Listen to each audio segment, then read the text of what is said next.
Magandang umaga po sa bawat isa. Ayan, so, press pa po ako. Galing ba rin?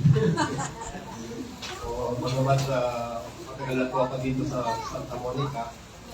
Of course, dito sa malayo. At muli kayong nakapiling. At salamat sa Panginoon. At muli ay kapagpahagi ng salita ng Diyos sa bawat isa. So, binabati ko rin yung mga nanonood sa Facebook page ng Jolasam.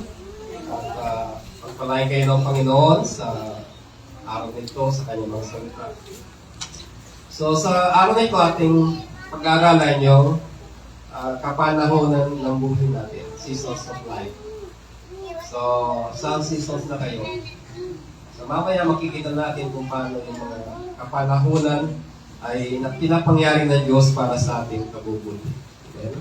So, negative man yan, positibo man yan, mahirap man yan, madali man yan, ay ito lahat ay ang Diyos ang may plano ng bagay. So, tayo po ay tumayo at ating basahin yung ating teksto. So, ang teksto po ay Ecclesiastes 3. Pinahaba ko mula doon sa una hanggang 11 para mas maunawaan po natin. Amen. So, nababasa niyo po? Yung hindi nag-amen, hindi niya babasa. Amen. So, sa bawat bagay ay may kapanahunan at panahon sa bawat bagay sa silong ng langit. Panahon upang isilang at panahon upang mamatay. Panahon ng pagtatanim at panahon upang bunutin ang itinanim. Panahon ng pagpatay at panahon ng pagpapagaling. Panahon ng pag-iba at panahon ng pagtatayo. Panahon ng pag-iyak at panahon ng pagtawa. Panahon ng pagtangis at panahon ng pagsayaw. Panahon na naghahagis ng mga bato at panahon na nagtitipon ng mga bato. Panahon ng pagyakap at panahon ng pagtitigil sa pagyakap. Panahon ng paghahanap at panahon ng pagtatapon, pagkawala, panahon ng pagtatago at panahon ng pagtatapon, panahon ng pagpunit at panahon ng pananahi, panahon ng pagtahimik at panahon ng pagsasalita. Panahon upang magmahal at panahon upang masuklam, panahon ng digmaan at panahon ng kapayapaan. Verse 9, ano ang pakinabang?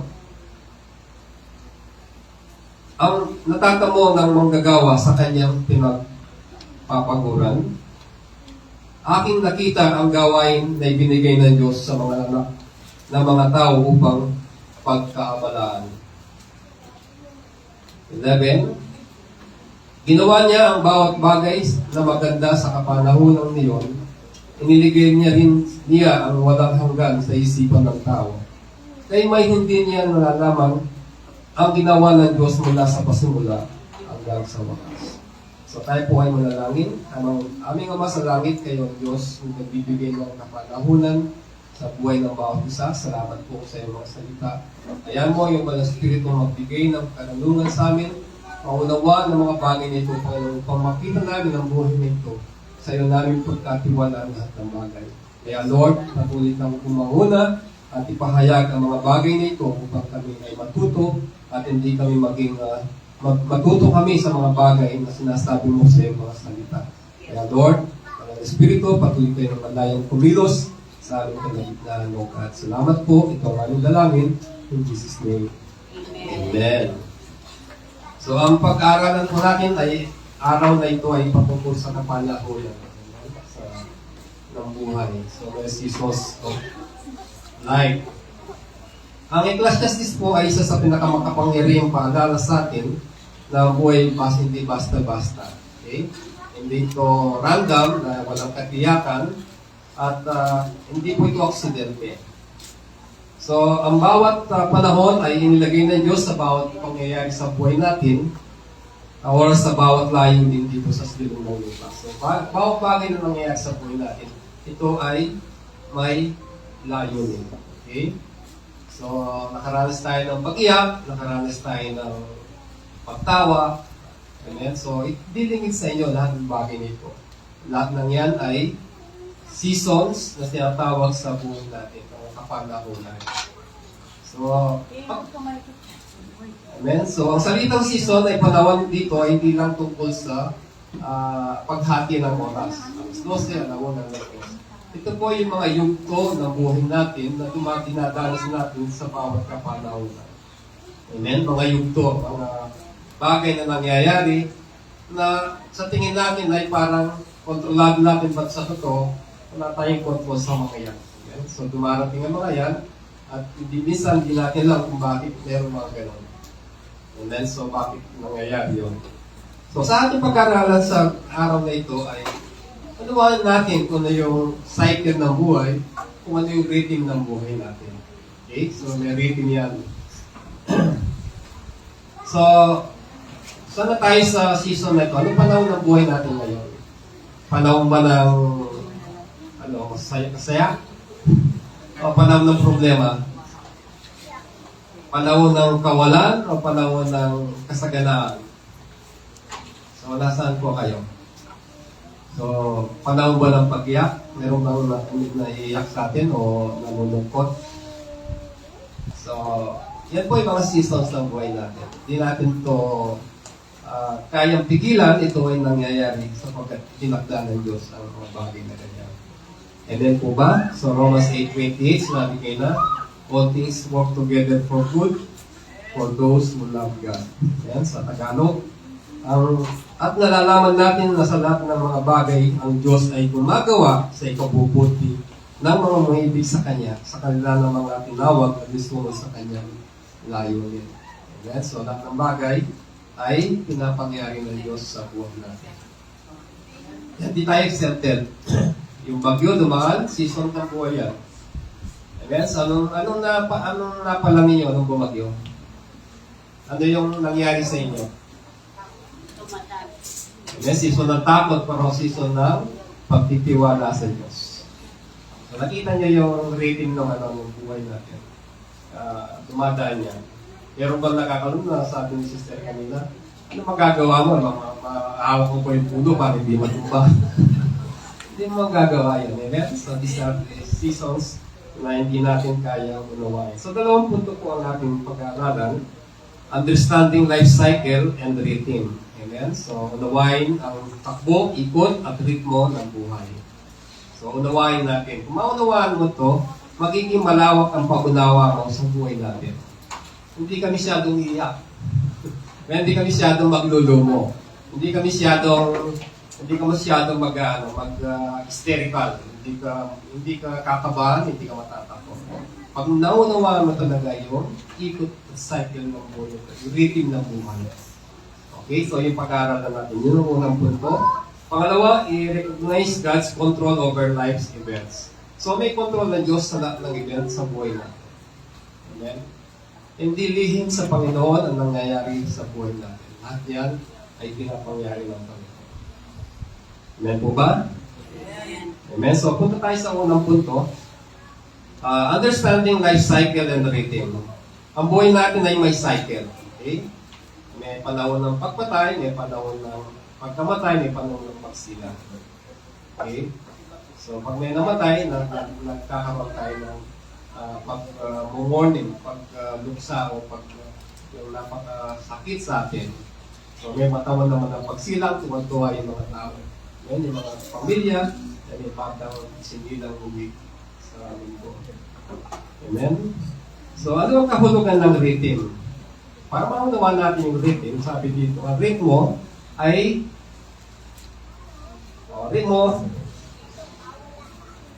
maayos at paulit-ulit na daloy o galaw ng tunog, kilos, salita o pangyayari.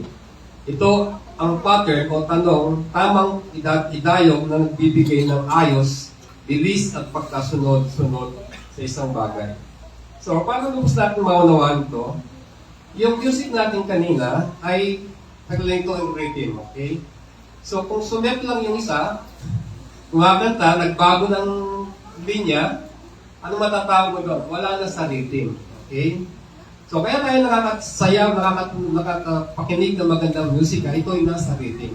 May taas, may pababa, may, nagkakaugnay-ugnay yung mga bagay para mapaganda. So, yun ang tinatawag na rhythm sa musika. Sa political o pagsasalita, meron din maayos na pagsasalita at nasa rhythm yan.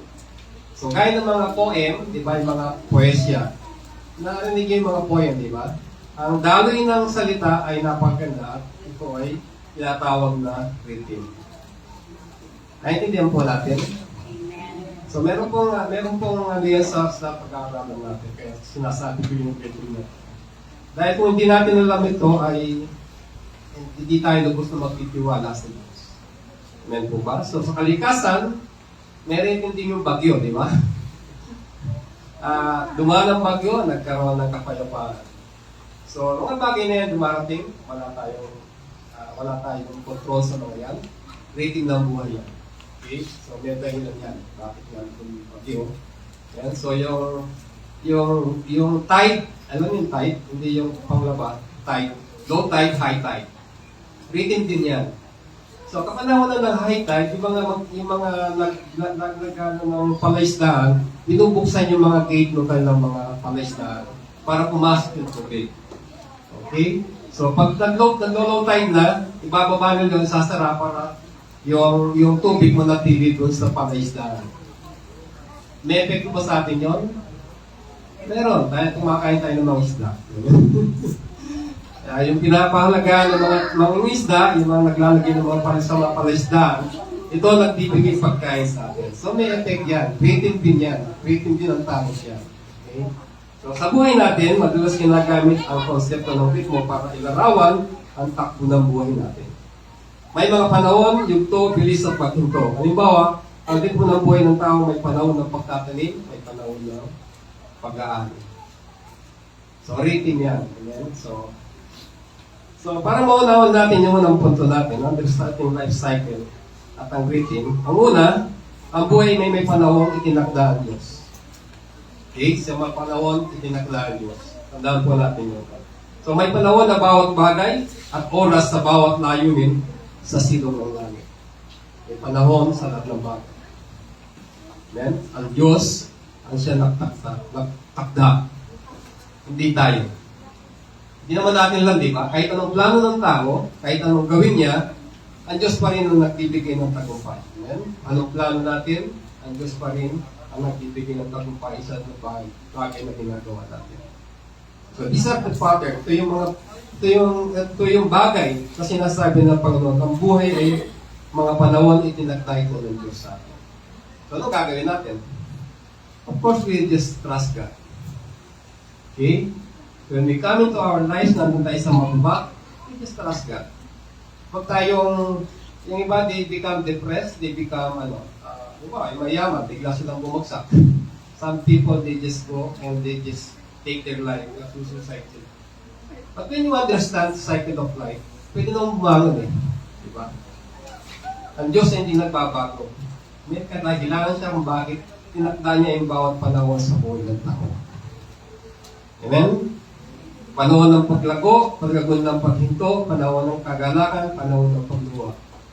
Rating ng buhay natin. Tinakda ng Diyos yan. Amen? So, para may matutunan tayo. So, panahon na kinalalagyan mo ngayon ay hindi ito tago sa Diyos.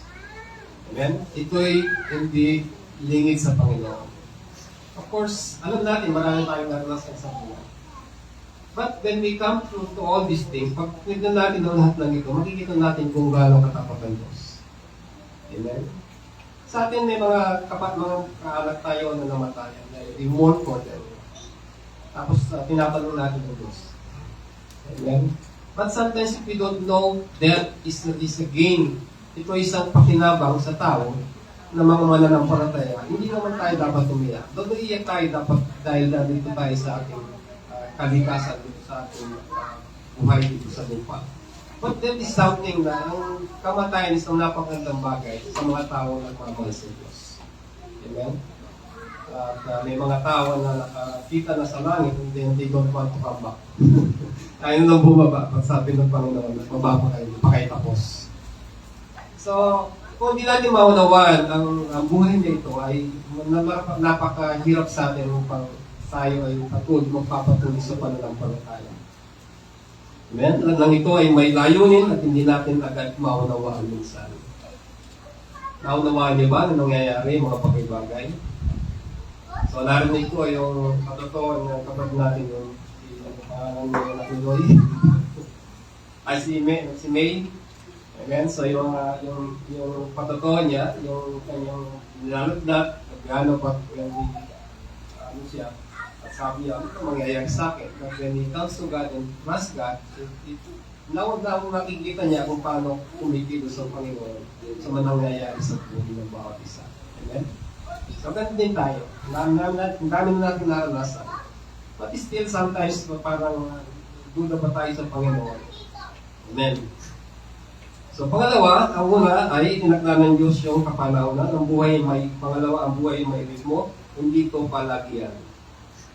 Amen? Hindi sa lahat ng panahon ay ikaw ay nagduluksa. Hindi sa lahat ng panahon ay kayo natutuwa, hindi sa lahat ng panahon ay masaya, o ikaw ay naglulungkot. Hindi sa lahat ng panahon ay kayo bumagsak, hindi sa lahat ng panahon ay kayo tumatayo. So, ang mahirap na panahon ay hindi nananatili magpakailanman.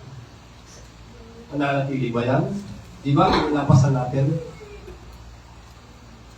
Di ba natin nalampasan? Kung nalampasan natin, nakamove na tayo. Sa una, hindi tayo makamove on. Binabalik-balikan natin yung mga bagay na kinabagsak natin o mga bagay na nasaktan tayo o mga bagay na nag-mourn tayo, nagdadamhati tayo. So, ang mahirap na panahon na hindi nananatili magkailaman at ang magagandang panahon hindi rin palagi. Cycle. Okay? So, para pag dumating yung panahon na mahirap, huwag kayo magtaka. Kasama yan sa buhay natin. Inakdan ng Diyos. Okay? Huwag tayong maglumo, huwag tayong ma-depress. Yung mga kabataan ba, meron ng o kaya yung mga nag-asawa na ng liga pa tapos na-basket ka. Di ba, damang gustong gawin, gusto mong pakamatay, gusto mong magbitin dun sa... So, maraming negatibong bagay nung pumapasok. Okay, so, yung mga ganon. Pero yun ay lumipas na. Yeah? So, nagkaroon ka ng yung soulmate mo, napangasawa mo, nagpumantuwa ka. Diba, Doy? Nagtuwa si Doy, alam niya yun eh. Kung paano nagkaroon siya ng isang lama at ngayon ay kapanatagan na. Amen? Subalit, minsan may mga gera pa sa bahay. Amen? So, ang panahon ng kinalalagyan mo ngayon ay hindi ito tago sa Panginoon. Amen? Hindi ito lihim. Ito'y lahat sa atin. Hindi ko alam ng Panginoon ang nangyayari sa atin. Amen po ba? Nilagay niya ito upang palaguin ka sa paraang hindi mo natutunan sa ibang mundo. So, yung mga bagay ito ay nagtuturo sa atin. Amen? Upang mabago yung ating paniniwala, pananampalataya sa Diyos. So, most of us, yung mga nangyayari sa atin, mga negative, lagi natin tinatakbo ng Panginoon. I'm sure, di ba? Ganun naman. When we come into lowest point of our time, ang pinakamapasok sa buhay natin, ay nananalangin tayo. This is proper faith. Amen? Akin alam ng Diyos kung ano yung nangyayari sa atin. And we continue to trust God. Ang mahirap doon ay yung ilalagay ka sa ganun ng Panginoon ay ikaw ay mawawala, magbabackslide. Yun ang hindi maganda. Because God will test our faith. Dahil sa gusto natin, malalagay tayo sa mga ganyang sitwasyon sa buhay natin.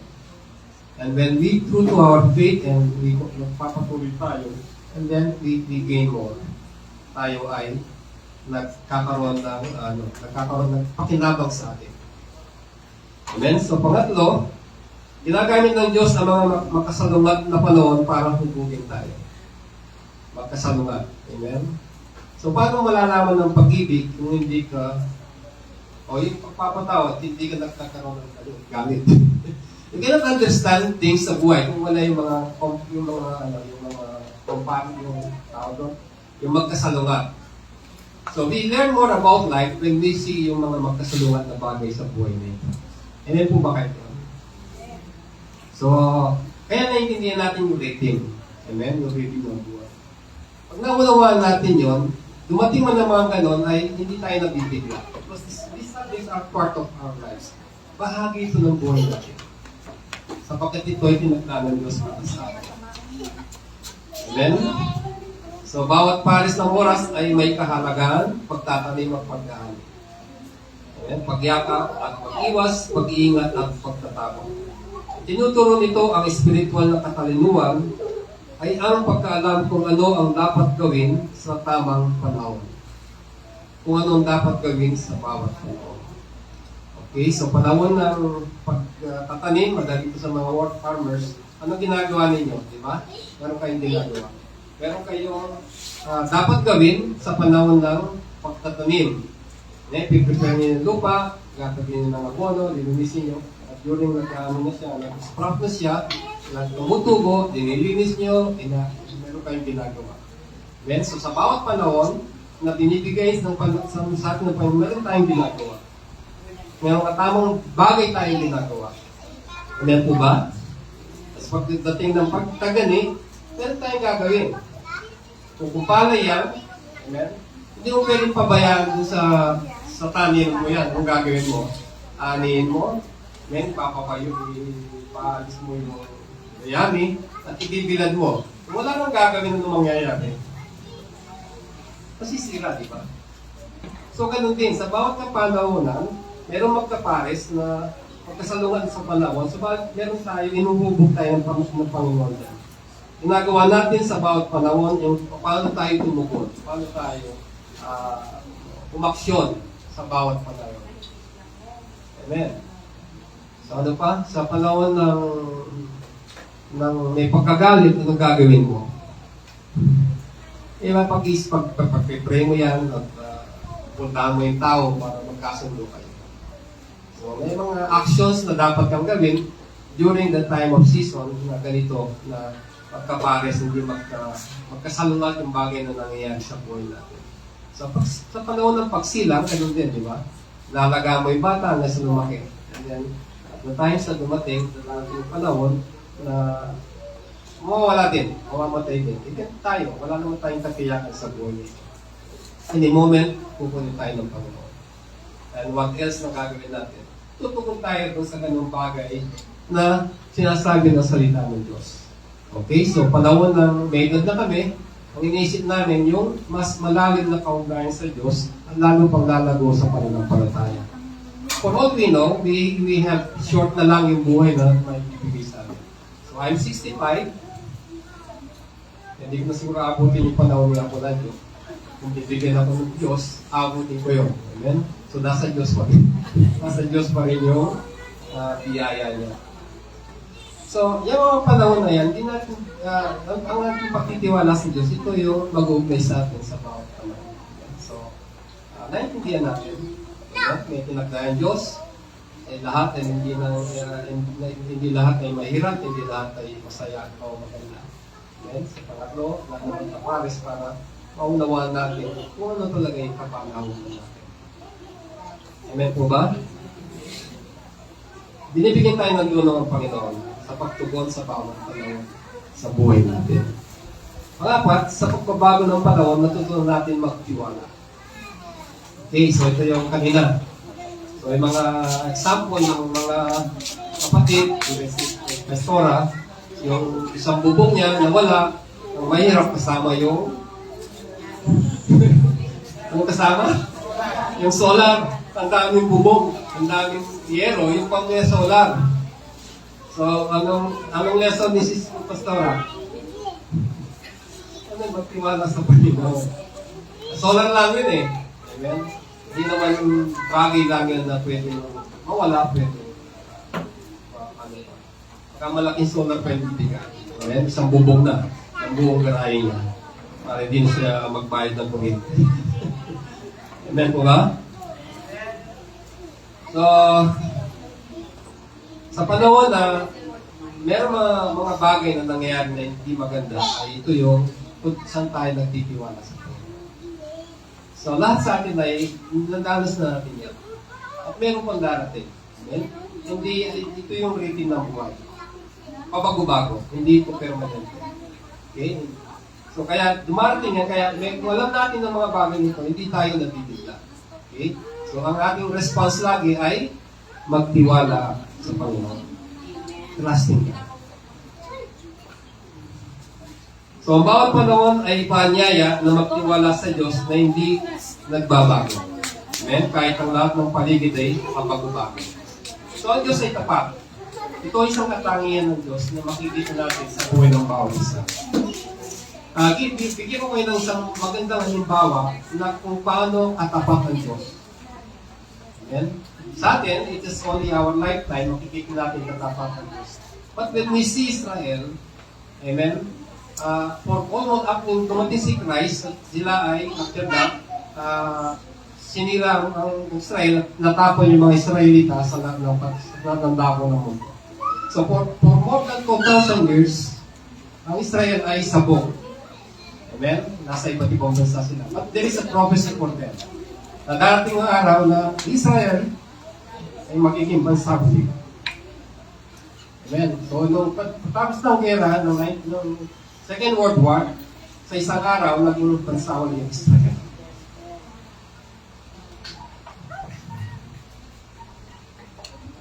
So, ganun po katapat ang Panginoon Diyos. 2,000 years. Amen? Tapat ang Diyos. Ano yung Israel? Isang bansa. Nakita niyo po ang katapatan ng Diyos. Ilang saling lahi, hindi nagbago ang Diyos. Sa panahon natin, hindi pa rin nagbabago ang Diyos. Wala po sa panahon ni Abraham, sa panahon ng mga patriarka, sa panahon ng buong Israel. Maalis man sila sa Panginoon, bumabalik sila. Amen? Hindi dahil sila ay mabuti, hindi dahil sila ay mga tao na kundi tapat ang Diyos sa kanila. Amen? So, for almost 2,000 years, inaako ng Panginoon yung buhay ng Israel. Alam niyo yung Second World War? Lagi ko sa mga gagawa, and I was convinced of that. Sabi niya, ang Israel noong panahon ng Second World War, di ba nagkaroon ng Holocaust? Pinapatay sila sa mga bansa at may mga tao na punta sa atin, kinupot ni yung panahon ni Manuel Quezon, kinuha niya, walang bansa ang gusto kumuha.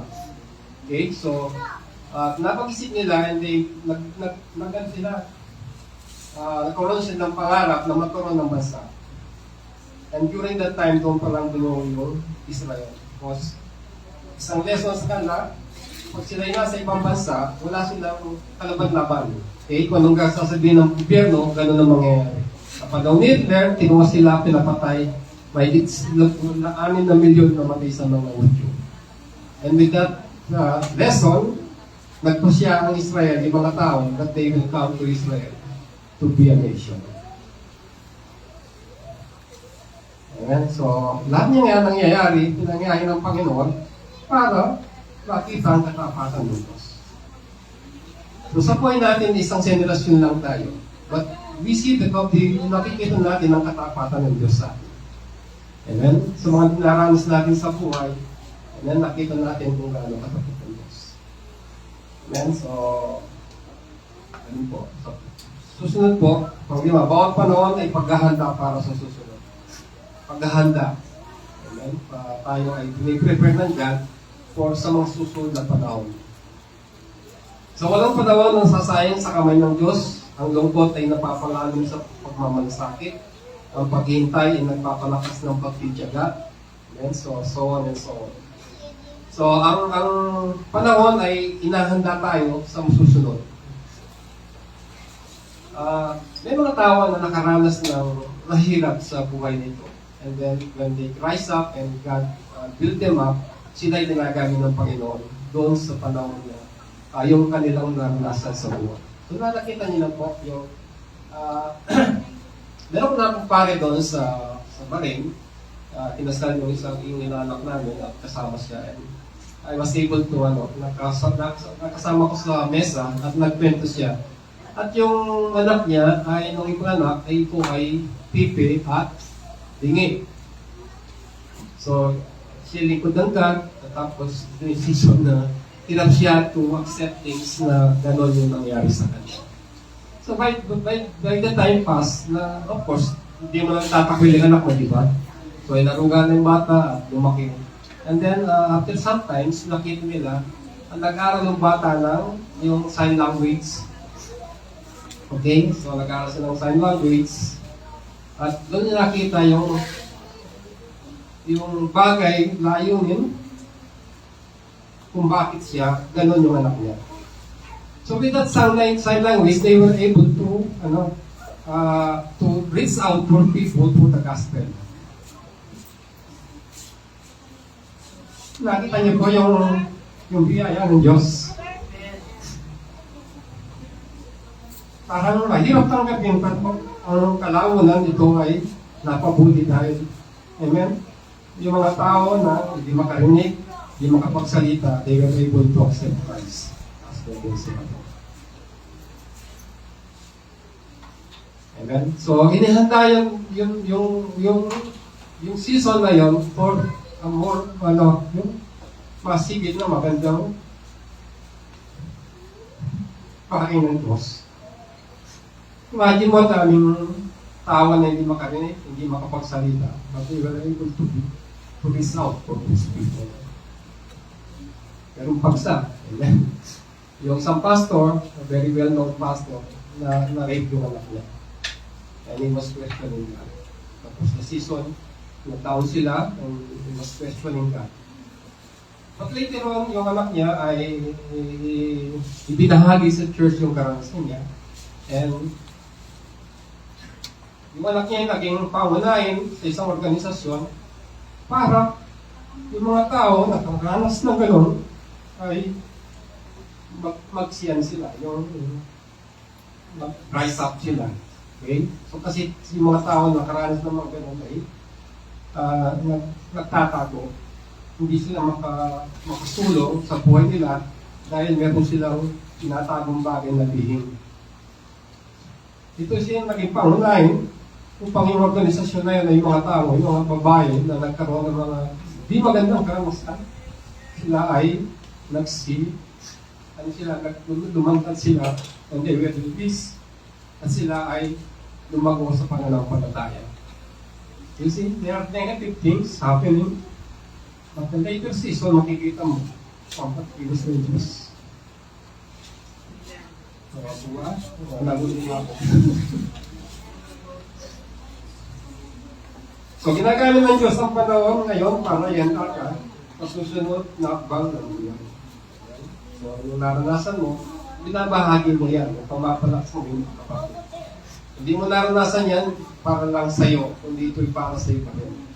Kaya yung mga karanasan natin, binabahagi natin. Kaya may mga testimony, di ba? Napakahalaga ng testimony. Minsan, yung mga tao, they were being moved by the testimony.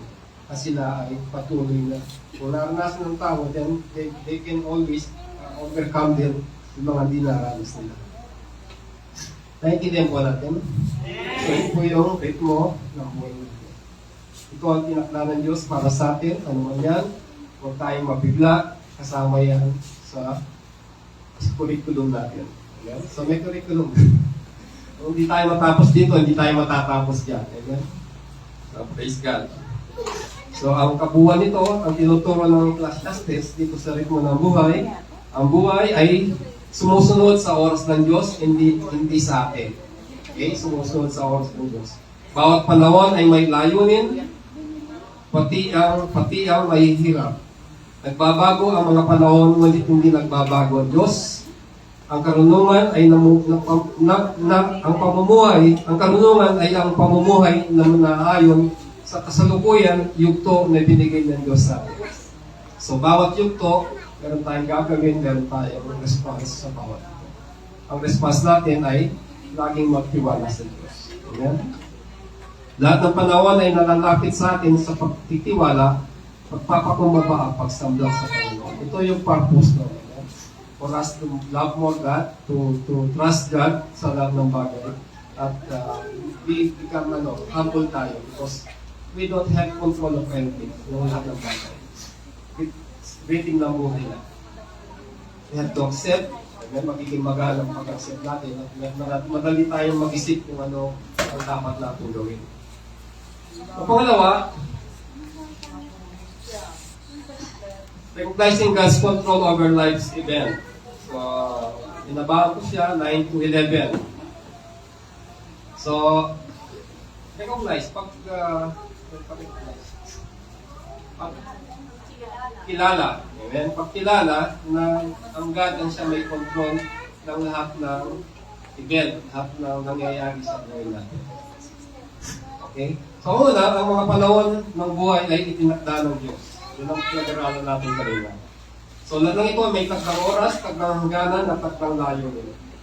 Amen? So, huwag na natin balikan yun. Sinabi ko lang ito sa first one, upang makita natin ang Diyos ang may control ng lahat ng nangyayari sa kapangyarihan natin. Pangalawa, ang ating sariling kakayanan ay limitado. So, we'll always come to God. Amen? Recognize God's sa bagay na hindi natin kinakaya sa buhay nito. So, sabi, ano bang makinabang sa tao sa lahat ng pagod niya? Ano makinabang natin? Amen? Kung makita mo life cycle, amen? So, tutulog, papanganak, amen? So, as we go through, tutulog, kakain, mga bata, they grow up, magiging mature na, amen? Magtatrabaho, amen? Cycle yan. Ano bang pakinabang natin? Ano bang pakinabang ninyo? Naisip niyo po ba? Mamaya makakain na naman tayo. Nagutom na naman tayo ngayon. Tapos kumain, pahinga, tapos paggabi, kakain na naman. May merienda pa, di ba?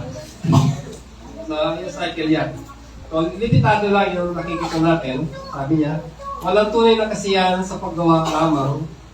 Amen? Hindi trabaho ang nagbibigay ng kahulugan sa buhay. Hindi tagumpay ang nagbibigay ng kapayapaan. Hindi accomplishment ang magpupuno ng puso. Amen? Kung hindi kasama ang Diyos sa ating season, sa mga pagkapanahon natin, magiging hungkag, empty yung buhay natin. Amen? Kaya sinabi niya doon na, anong pakinabang ng tao? Kung wala yung Diyos sa buhay natin, wala tayong mapapakinabang. We can never achieve something. Lahat ng ginagawa natin, parang wala na. It's just come true. Amen? Passing lang yung mga yan. But when God is involved in our life, iba yung dating niya. So, kung hindi kasama yung Diyos ay hungkag o empty yung buhay natin. Amen?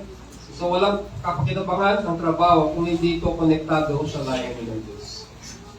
Kung hindi tayo connected sa layunin ng Diyos sa kapanawan natin, amen? Lahat ng bagay na yan ay walang kabuluhan. Magiging makabuluhan lamang ang buhay natin kung nakapagilalim tayo sa Diyos. Amen? Lagi na yan, imaikot lang. But when we are connected with God, ano iba, meron tayong pag-asa sa buhay ng mga God. Meron tayong nakikita na hindi nakikita ng iba. Meron tayong nararanasan na hindi nararanasan ng iba. Amen? Kaya tayo nakakaranas ng tunay na kapayapaan. Simple lang. Hindi yung kayamanan mo sa bangko. Pag nagkaroon ng lindol, hindi mo naman mabubulot yun. Hindi mo makukuha. Pag nagsara yung mga bangko, wala rin.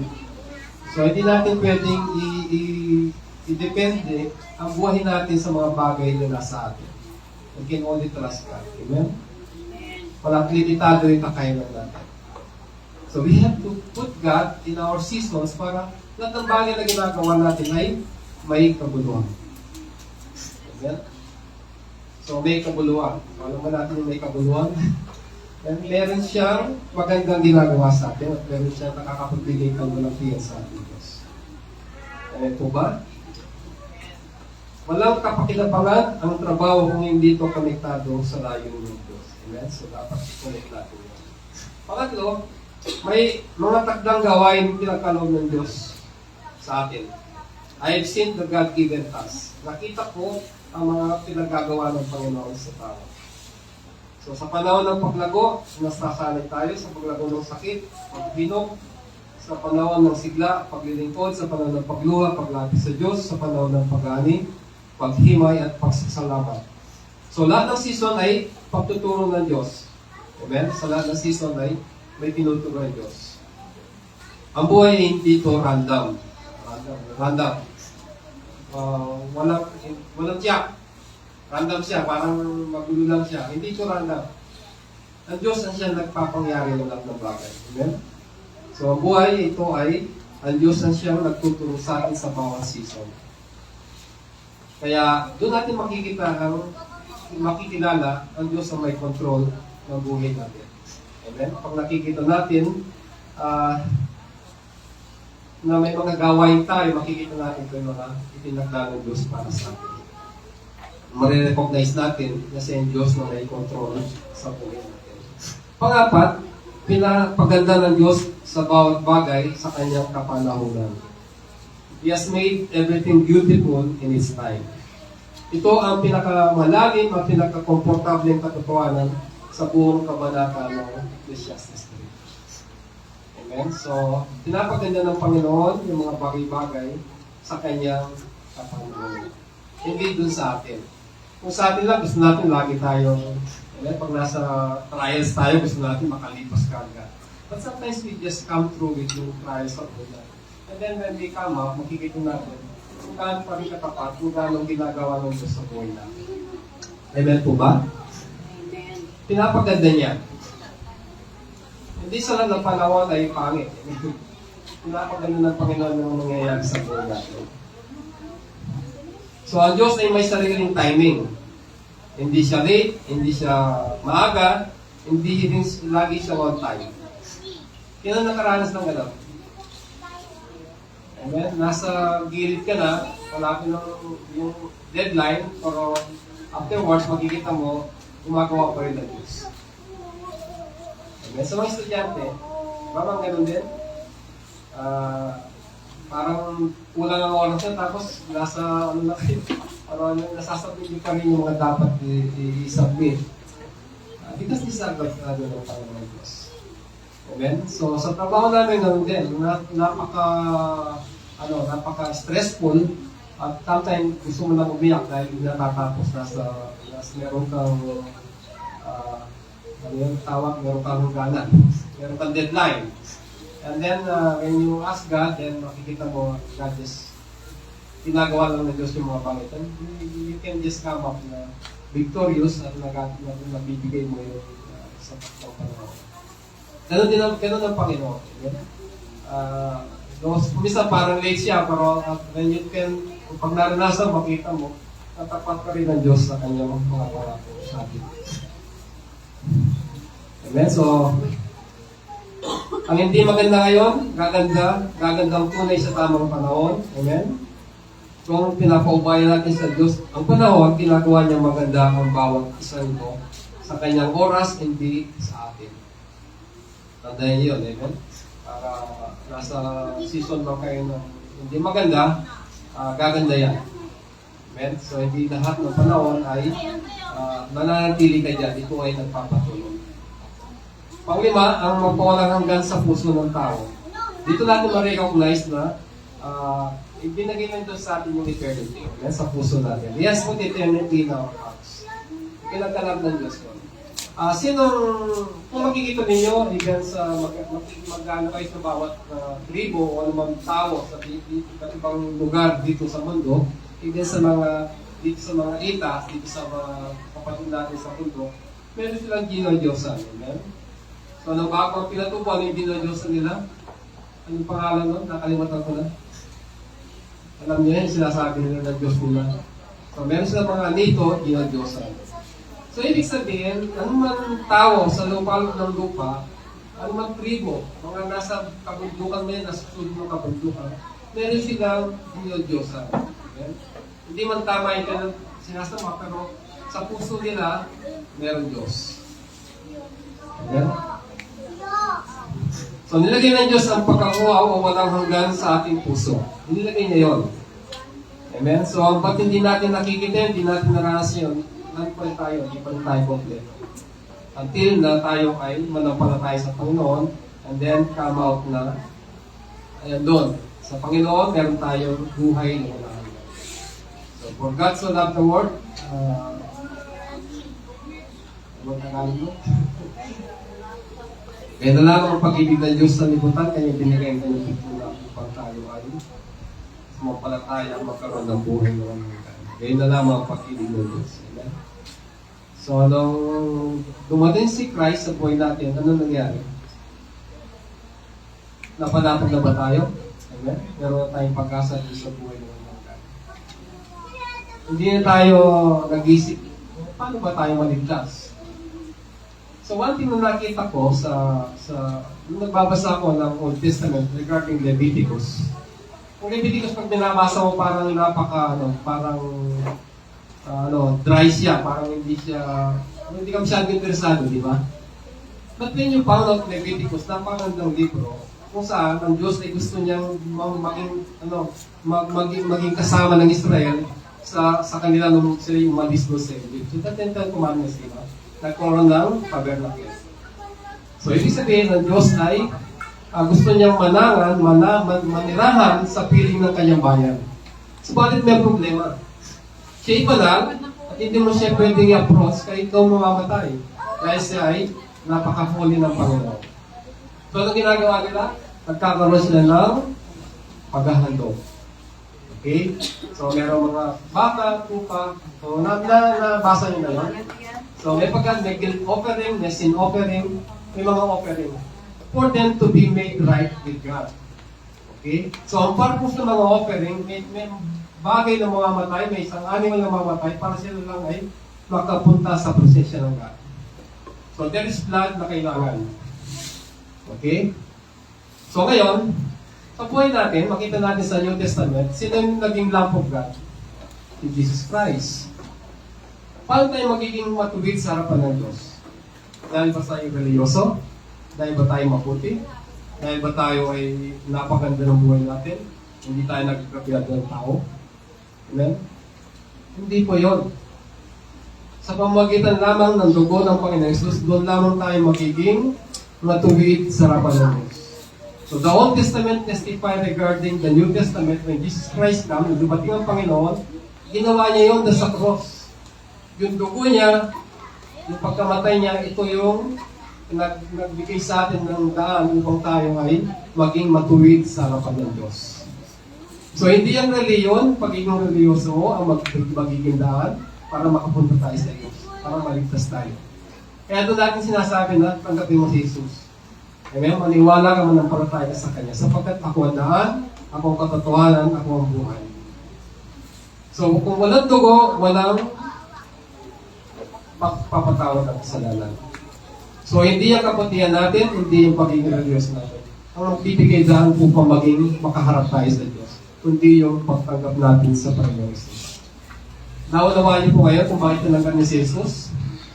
Amen? Yung dugo niya lamang ang pwedeng ihatid doon sama para maging katanggap-tanggap tayo sa Kanya. Kaya tayo naligtas. Dahil merong Jesus na napako sa cross, upang yung dugo niya ang ihandog para sa atin. So, lagi may namamatay, may dugo. Sa Old Testament, mga animals, sa New Testament, si Jesus Christ mismo, minsan niya lang ginawa. Hindi na pwede itong gawin araw-araw. O pwede during Semana Santa, may magpapapako. Amen? Ano yun? Kalabas na nga sa Diyos yun. Parang hindi pa sapat yung ginawa niya, ginagawa pa ng tao. Parang lang siya may. Pagkatapos nag-iinom na naman siya. Ano ang gagawin niya? Iba na naman. O hindi yan gano'n. Well, so, binigyan ng tao ng Diyos ang eternity sa buhay natin. Ngayon, meron tayong katiyakan sa ating kaligtasan. Kunin man tayo ng Panginoon ang mga oras, ay ligtas tayo. Amen? Dahil tinagap natin ang Panginoon Jesus sa buhay natin. Tutuwa ba kayo doon? Amen. So, napahaba. So,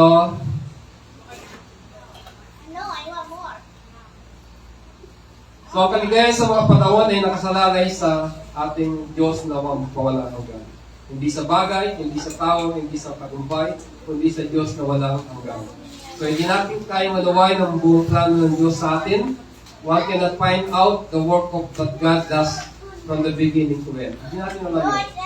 Ayan? Kung ano yung ginawa ng Diyos sa una hanggang sa huli. Ang nakikita lang natin kung ano yung pinapahayag ng Diyos sa atin, yun ang maunawaan natin. So, tayo ay tinawag hindi para maintindihan ng lahat, kundi para magtiwala sa Diyos. Amen? Ang pagkatawag sa atin, ang man season natin, ang sinasabi ng Biblia, sa pinapag-aralan natin, tayo ay magtiwala sa Diyos. Amen? So we walk by faith, not by sight. Tayo ay nabubuhay sa pananampalataya, hindi sa nakikita. So ang Diyos na nakakalam ng simula at wakas, tayo ay nasa isang pahina lamang ng libro. Amen? Nasa isang page lang tayo, wala man lang, tundok lang tayo. But with God, alam niya lahat ng mangyayari. Sa panahon natin, ang susunod na henerasyon, hindi pa darating ang panahon. So there have been so many generations, but still God remained the same. Okay? So hindi nagbabago ang Panginoon. Siya noon, ngayon, at magpakailanman. So conclusion, ang Diyos ang nananahin ng ating mga kapanaman. Siya yung nagtakda, siya yung gumagawa para sa atin. So Romans 8:28, kung sinasabi, God works for good for those. Tama ba yan? Amen? So, ginagawa ng Diyos, ang nalalaman natin sa lahat ng mga bagay, ang Diyos ang gumagawa sa ikabubuti ng umiibig sa Kanya ang tinawag, sa kanila na tinawag, alinsunod sa Kanyang layunin. Amen po ba? So, ang Diyos ang gumagawa. So, lahat ng yan ang nangyayari. They are just part of our lives, curriculum sa buhay natin. So, pag nangyayari yan, ano man ang kalagayan natin sa sitwasyon natin sa buhay nito, magtiwala lang kayo sa Panginoon. Amen? Hindi nagbabago ang Panginoon. Siya ngayon at magpakailangan. Nakita natin ang katapatan ng Diyos sa Israel for more than 2,000 years. Sa prophecy, sila ay magiging isang bansa at one day naging bansa ng Israel. And that is how God was faithful. He was faithful to Israel, even at this time. Ang daming kalaban, patiran, ginera. Hindi naman siya. Ulit, kaya bombay, binubomba. Pero, amen, nandun pa rin ng Israel. Because God, isang testimony ng sa buong mundo, ang Diyos ng Israel, siya pa rin ang Diyos. Siya ang Diyos ng ating sinasib. Amen? So, ang Diyos ang gumagawa sa lahat ng maganda sa kanyang kapanahunan. Ang Diyos ang naglalagay ng walang hanggan sa ating puso. Ang Diyos ang nakakaalam ng kabuuan ng ating buhay. So, amen. Kaya, anong panahon kung kinalalagay mo ngayon? Amen? So, ano man yan, ano man ang iyong panahon ngayon, sa Diyos tayo magsimula. Amen? So, we trust God in all things sa buhay natin. So, anong isang bagay na walang kapanahonan? Pero ano? Trivia. Anong bagay bagay ba yun? Ang walang kapanahonan? 2 Timothy 4:2. Amen. Please the word. Be ready in season and out of season. Walang season yon. Yun lang ang walang season. Amen. Sa lahat ng panahon, ang pangangaral, ang pag-share ng salita ng Diyos, hindi ito nag-iba. Yun din ang ating ibibigay sa atin upang gawin natin, upang yung mga tao ay magbalik doon sa Panginoon. Amen? So tayo po ay tumayo. So ang Diyos ang kumikilos, may Diyos na may layunin, at may Diyos na gagawa ng kagandahan sa tamang panahon sa buhay natin. Lord, salamat po ng marami sa biyaya mo sa amin na sa araw na ito.